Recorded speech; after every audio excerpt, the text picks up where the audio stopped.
ஹாலிடேஸ்னாலே நம்ம K travels தான். தமிழகத்தின் முன்னணி டிராவல்ஸ் நிறுவனம். Plan your happy drips with K travels. நமது தென்னிந்திய நடிகர் சங்க பொருளாளர் திரு கார்த்தி அவர்கள் இப்பொழுது பேசுவார். அனைவருக்கும் வணக்கம். கேப்டன் அவர்களை சந்திக்க தான் சந்தர்ப்பம் கிடைச்சிது. அவர் கூட பணியாற்ற சந்தர்ப்பம் கிடைச்சதில்லை. ஆனால் இங்கே ஒவ்வொருத்தரும் அவர் கூட பழகினவங்க, அவங்க கூட பணியாற்றினவங்க, அவ்வளோ பேர் அவர் வளர்த்து விட்டுருக்காரு. அவருடைய குணாதிசயங்களை அவங்க ஒவ்வொருத்தராக சொல்ல சொல்ல சொல்ல மலைப்பாக இருக்குது. நம்ம சரித்திரத்துலேயும் ஹிஸ்ட்ரியிலையும் தான் அந்த மாதிரி மக்கள் இருப்பாங்கன்னு படிச்சிருக்கோம். அப்படி உண்மையாகவே நம்ம கூட வாழ்ந்த ஒருத்தர் கேப்டன் அவர்கள்னு நினைக்கும் போது அவ்வளோ சந்தோஷமாக இருக்குது, அவ்வளோ பெருமையாக இருக்குது. அவர் இருந்த தமிழ் சினிமாவில் நாமளும் இருக்கோம் அப்படிங்கிறது ரொம்ப பெருமையாக இருக்குது. இங்கே நடிகர்கள் எப்படி நடந்துக்கணும், எப்படி அன்பாக இருக்கணும் அப்படின்னு அவர் வாழ்ந்து காமிச்சது இப்போ இனிமேல் நாங்கள் வாழ்கிற வாழ்க்கைக்கு ஒரு மிகப்பெரிய முன்னுதாரணமாக நான் எடுத்துக்கிறேன். ஒவ்வொரு விஷயம் பண்ணும்போதும் அவரை மனசில் நினச்சிட்டு பண்ணணும்னு ஆசைப்பட்றேன். ஒரு மனிதன் முற்றும் அன்போட, எந்த ஒரு பாகுபாடு பார்க்காம, பணத்து மேலே பெரிய ஆசை இல்லாமல் நல்லவனாகவே இருந்தால் இந்த சமுதாயம் மதிக்குமா அப்படின்னா இந்த சமுதாயம் மதிக்காதுன்னு தான் நம்ம கேள்விப்பட்டிருக்கோம். ஆனால் அப்படி ஒருத்தர் இருந்தால் மக்கள் எப்படி கொண்டாடுவாங்கன்னு அவர் வாழ்ந்து காமிச்சிட்டு போயிட்டார் நமக்கு. அதுதான் மிகப்பெரிய உதாரணம். மறுபடியும் மனிதன் மேலேயும் சமுதாயத்து மேலேயும் நம்பிக்கை வர்றது அதில் தான். அவரை இப்படி மக்கள் கொண்டாடி நமக்கு இப்படி வாழ்ந்தால் இப்படி மரியாதை கிடைக்கும்னு நமக்கு எடுத்து காமிச்சிட்டு போயிருக்காரு. கேப்டன் அவர்கள் நிர்வாகத்தன்மையை பற்றி நிறைய பேர் பேசி கேள்விப்பட்டுட்டே இருக்கோம். எங்களுக்கெல்லாம் ரொம்ப அனுபவம் இல்லாமல் புதுசாக அதுக்குள்ளே ஒவ்வொரு நாள் கற்றுக்குறோம். ஒரு ஒரு ஒரு நிகழ்ச்சி நடத்தினா எப்படி ஃபுட் ஆர்கனைஸ் பண்ணுறது, எப்படி அவங்களை நல்லபடியாக ரூமில் கொண்டு போய் சேர்க்கறது, நல்லபடியாக அவங்கள ஃப்ளைட் ஏற்றி திருப்பி அனுப்புறதுன்னு 2 ஷோ பண்ணும்போது ஒவ்வொரு நாளும் கேப்டன் அவர்களுடைய எப்படி கவனிச்சிட்டாருன்னு வந்த ஆர்டிஸ்ட்லாம் சொல்லிகிட்டே இருப்பாங்க. அப்போ நம்ம இன்னும் பெட்டராக பண்ணணும், கேப்டன் அளவுக்கு பண்ணணும்னு எங்களுக்கு ஒரு பெரிய பெஞ்ச் மார்க் அவர் செட் பண்ணிட்டாரு. கேப்டன் அவர்கள் இதுக்கு எங்களுக்கு செட் பண்ணியிருக்க பெஞ்ச் மார்க்கை மீட் பண்ணுறதுக்கு நாங்கள் இன்னும் நிறையா உழைக்கணும்னு எனக்கு தெரியுது. இங்கே எல்லாருமே ஒன்று சேர்ந்து ஒரு நல்ல அன்போடு எல்லாரும் பேசுகிறதே அவருடைய ஆசீர்வாதம்னு நினைக்கிறேன். அவர் ஆசீர்வாதத்தை சீக்கிரம் கட்டண முடியும்னு நான் நம்புகிறேன். கேப்டன் அவர்கள் தராதரம் பார்க்காம பழகியிருக்காரு. இங்கே இருக்கிற சின்ன ஆட்கள்லேருந்து பெரியவங்க வரைக்கும் அவரை பற்றி நல்லது மட்டுமே சொல்கிறாங்க.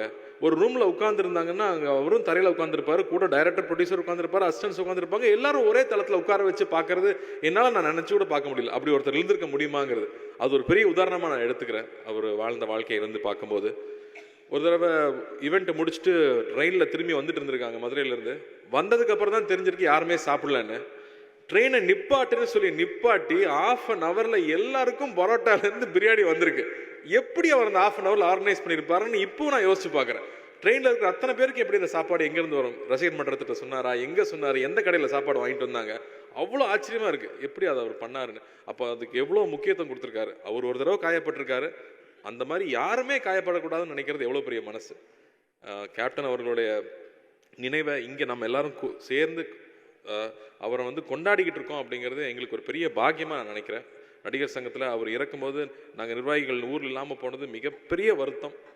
இந்த மாதிரி ஒரு நிகழ்ச்சி நடத்தும் போது அதை கொஞ்சமாவது நாங்கள் எங்களுடைய வருத்தத்தை ஆர்த்திக்கணும்னு நான் நினச்சிக்கிறேன். அவங்களுடைய குடும்பத்தார் வந்திருக்கிறாங்க, தம்பிகள் 2 பேரும் வந்திருக்காங்க. எல்லாரும் சொன்னாங்க இல்லையா, அப்பா பண்ண ஆசீர்வாதம் உங்களை எங்கேயோ கொண்டு போய் வைக்கணும். அந்த மாதிரி நீங்கள் 2 பேரும் ஒரு மிகப்பெரிய இடத்துல சீக்கிரம் வரணும். மக்களுடைய ஆசீர்வாதம் உங்கள் எல்லாருக்கும் 2 பேருக்குமே இருக்குது. என்னுடைய வேண்டுதல் நீங்கள் 2 பேரும் மிகப்பெரிய இடத்துல அப்பா மாதிரி நீங்களும் இருக்கணும் அப்படிங்கிறது என்னுடைய பெரிய ஆசை. அது நிச்சயம் நடக்கணும்னு நான் நம்புகிறேன். இங்கே வந்திருந்ததுக்கு உங்கள் 2 பேருக்குமே நன்றி. சுதீஷாருக்கும் நன்றி. எல்லா இயக்குநர்களுக்கும் தயாரிப்பாளர்களுக்கும் ஒன்று சேர்ந்து ஒரு சமூகமாக இங்கே இருந்து ஒரு குடும்பமாக இங்கே இருக்கிறதே அவ்வளோ சந்தோஷமாக இருக்குது. அவர் ஆசீர்வாதத்தில் நிறைய நல்லது நம்ம எல்லாருக்கும் நடக்கும்னு நம்புகிறேன். நன்றி. அவருடைய ஆத்மா சாந்தி அடையணும். நன்றி. இப்பொழுது தென்னிந்திய நடிகர் சங்க துணைத் தலைவர் திரு கருணாஸ் அவர்களை அழைக்கிறோம். எல்லாருக்கும் வணக்கம். இந்த மேடையில் நான் அதிகமான கச்சேரிகள் பண்ணவங்களில் நானும் ஒருத்தனாக இருந்திருக்கேன். ஒரு காலத்தில் நான் சென்னைக்கு 87 வந்தேன். என்னுடைய ஊர் புதுக்கோட்டை மாவட்டம் தாஞ்சூருங்கிற ஒரு கிராமம். விஜயகாந்தன் எனக்கு உதவியாளராக இருந்த எஸ்கே சுப்பையா என் அண்ணன் தான். அவர் மூலியமாக எனக்கு 87 +2 முடிச்சுட்டு சென்னைக்கு வந்ததுலேருந்து 37 ஆண்டு காலங்கள் தொடர்பு இருக்குது. ஆனால் இது வரைக்கும் நான் எங்கேயுமே எதையுமே பெருசாக வெளிப்படுத்திக்கிட்டது இல்லை. அவரை நான் பார்த்தது மவுண்ட் ரோடு பேராமௌண்ட் எலக்ட்ரோ பேட்டிங் கம்பெனியில் நான் வேலை செய்யும் பொழுது மைக்கேல்னு ஒரு சைக்கிள் வாடகை கடை சைக்கிள் வச்சுருப்பார் ஒருத்தர். அவர்கிட்ட வாடகை சைக்கிள் எடுத்துக்கிட்டு அந்த ராஜாபதர் ஸ்ட்ரீட்டில் எல்லோரும் சொன்ன அந்த இடத்துக்கு போனால் ஞாயிற்றுக்கிழமை பிரியாணி போடுவாங்க. பல ஆயிரம் பேர் பல லட்சம் பேர் அவர்கிட்ட சாப்பிட்ருக்காங்க. அந்த வரிசையில் நானும். அன்றைக்கி இப்ராஹிம் ராவுத்தர் அங்கே இருப்பார். அவர் எல்லாத்தையும் ஒழுங்குபடுத்திக்கிட்டு இருப்பார். அதுக்கு பிறகு எங்கள் தாத்தா ஒருத்தர், அந்த டைட்டில் தான் எஸ்கே சுப்பையா எடுத்த படத்துக்கு பெரியண்ணான்னு டைட்டில் வச்சாங்க. அவர் வந்து எங்கள் சொந்தக்காரர், எங்கள் அம்மா பிறந்த ஊரில் ரொம்ப ரிலேட்டிவ்.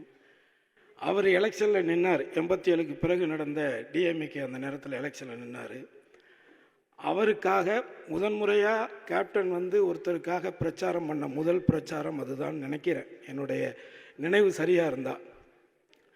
அதற்கு பிறகு நான் சினிமாவில் நடிகனாக வருவேன்லாம் நான் வரல. நான் ஒரு மியூசிக் லைனில் தான் வந்தேன். அது ஏதோ நடந்தது. அதற்கு பிறகு நெய்வேலியில் நடந்த அந்த நிகழ்ச்சி, அதற்கு பிறகு நடிகர் சங்கத்தின் கடன் அடைக்கிறதுக்காக நடத்தப்பட்ட நிகழ்ச்சி, இந்த மாதிரி எல்லா இடத்துலையுமே நான் அவர் கூட ட்ராவல் பண்ணியிருக்கேன். நடிகர் சங்கத்தில் நான் மெம்பர் ஆகும் பொழுது ராதா ரவி இவங்க அண்ணன் எல்லாமே இருந்தாங்க. அப்போ அவங்க தான் நான் மெம்பர் ஆக்குனாங்க. அதையும் கடந்து அவர் கூட நான் ஒரே ஒரு படம் நடித்தேன். சுதீஷ் தான் அதுக்கு ப்ரொடியூசர் நினைக்கிறேன். சுதேசின்னு ஒரு படம். அந்த படத்தில் நான் நடிக்கும் பொழுது என்னை பொள்ளாச்சியில் வச்சு எனக்கு அவர் கொடுத்த அறிவுரைகள் வந்து, எந்த படம் வந்தாலும் நடிக்கிறேன், இதுதான் நடிப்பேன் அதான் நடிப்பேன் அப்படிலாம் சொல்லாது.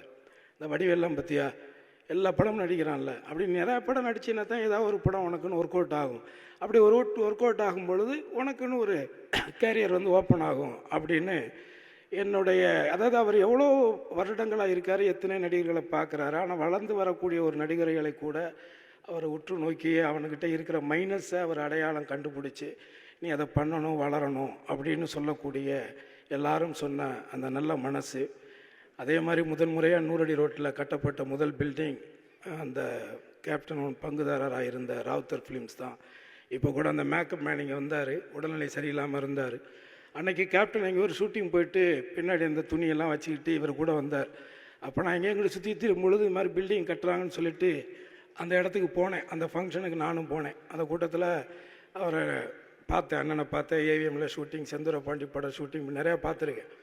ஸோ அப்போ கூட அந்த இடத்துல அவங்க ஆரம்பித்த அந்த கம்பெனி, இன்றைக்கி கேப்டன் இருக்கிறாங்கல்ல அந்த இடம், இந்த 2 இடமுமே ஒரே காலகட்டத்தில் வாங்கப்பட்டது தான். ஏதோ ஒரு படத்தில் அவருக்கு கிடைச்ச ஒரு 6 லட்ச ரூபாயில் 2.5 லட்ச ரூபாய்க்கு இந்த ராவுத்தர் பில்டிங் இடமும் 3.5 லட்ச ரூபாய்க்கு அங்கே இப்போ இருக்கிற கல்யாண மண்டபம் இடமும் வாங்கப்பட்டதாக எனக்கு ராவுத்தர் தயாரிப்பாளர் சங்கத்தில் தயாரிப்பாளராக அவர் பொறுப்பில் இருந்த காலகட்டங்களில் சொன்ன விஷயங்கள் தான். இப்படி எவ்வளவோ விஷயங்கள் அவரை பற்றி எனக்கு அவருக்கும் நிறையா இருக்குது. ஆனால் இந்த இடத்துல நான் நினைவுபடுத்த விரும்புகிறது ஒன்றே ஒன்று தான்.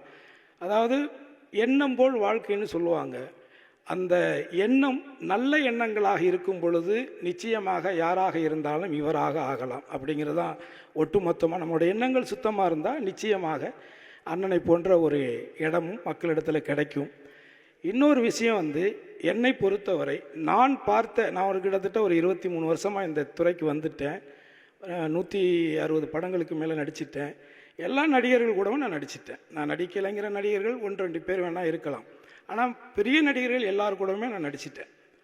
அப்படி நான் நடித்து பார்த்த நடிகர்களில் தன்னை மட்டுமே நம்பக்கூடிய ஒரு நடிகர், அவருக்கு வந்து இந்த நம்பர் 1 மியூசிக் டைரக்டர் தேவையில்லை, நம்பர் 1 டைரக்டர் தேவையில்லை, நம்பர் 1 ஹீரோயின் தேவையில்லை, நம்பர் 1 காமெடியன் தேவையில்லை. இன்றைக்கி நீங்கள் எந்த ஹீரோ வேணாலும் எடுத்துக்கோங்க.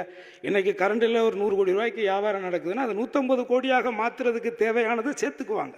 அதுதான் இன்றைக்கி நடைமுறையில் எல்லாருமே, அது யாராக இருந்தாலும். அந்த விதத்தில் நான் பார்த்த நடிகர்களில் உண்மையான சூப்பர் ஸ்டார் யாருன்னு கேட்டால் எங்கள் அண்ணன் விஜயகாந்த் மட்டும்தான். அனைவருக்கும் நன்றி.